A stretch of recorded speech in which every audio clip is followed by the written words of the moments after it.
Edward is the same color as Thomas and the same size as James. He can pull coaches and push freight cars.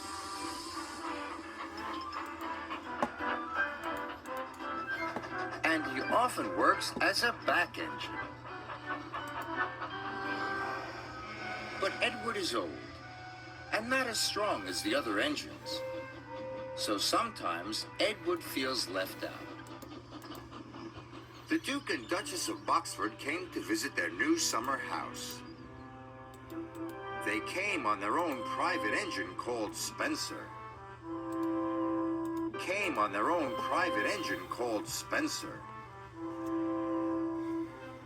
Spencer is big and silver and very fast.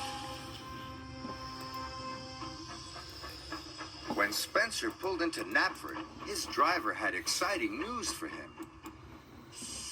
"You have beaten Gordon's record," he said. "Of course," boasted Spencer. "I'm faster and finer than all the engines on Sodor put together." Sir Topham Hatt's engines were very cross. "Spencer's just a big silver show-off," sniffed Gordon, and everyone agreed. Sir Topham Hatt spoke to the engines. "Spencer will take the Duke and Duchess to their summer house. Another engine will take their furniture." Sir Topham Hatt's engine saw the chance for a race. "Please, sir," said Thomas, Percy, Gordon, and James all together. "May I go?" "You all have other work to do," boomed Sir Topham Hatt. "I go?" "You all have other work to do," boomed Sir Topham Hatt. "Edward will take the furniture." James and Gordon groaned. "Fancy sending a back engine to do an express engine's job," sniffed Gordon. "He'll lose the race and let the whole railway down," said James. Thomas and Percy were cross. Edward was their friend. "Spencer has a bigger boiler," said Thomas, "but that just means more hot air." "An honest steamy can beat a pouty puffer any day," added Percy. Edward set off. "Puffer any day," added Percy. Edward set off. Slow and steady. "We'll do my best, we'll do my best," he puffed.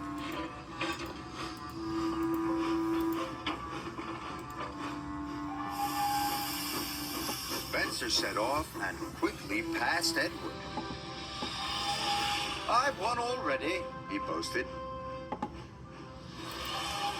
And with a whoosh, he was gone.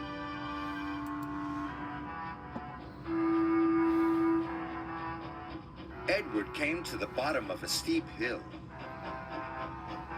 The freight was heavy and he felt very tired.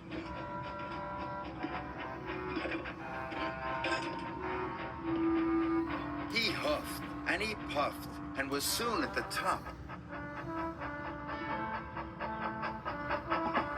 He could see Spencer in the distance and chased him at once. Edward raced down the hill. Spencer stopped at Wellsworth Station. The Duke and Duchess wanted to buy some tea and cakes from the refreshment lady. Edward teetered into view. "Hurry, old boy," laughed Spencer. "Can't have you finishing too far behind me." Edward wished he could have a rest too, but the stationmaster and the porters had heard about the race. "Hooray for Edward!" they cheered. Edward picked up steam and proudly puffed past Spencer. But then the Duke and Duchess finished their tea, and Spencer was off in a flash. He roared past Edward. Fastest and best, he boasted. Edward was nearly out of puff. The furniture felt heavier than ever. Heavier than ever.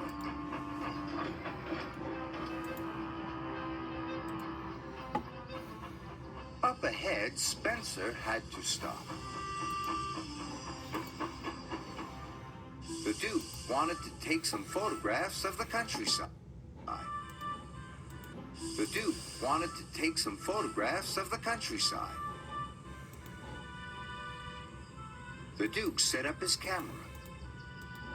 Spencer closed his eyes. "Nothing to worry about," he said lazily.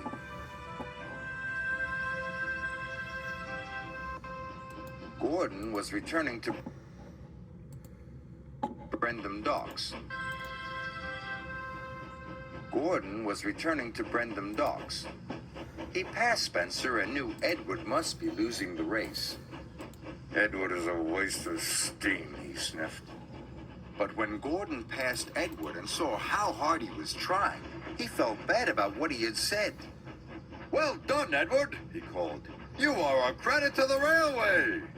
Edward was so happy his boiler tingled. He found puff he never knew he had.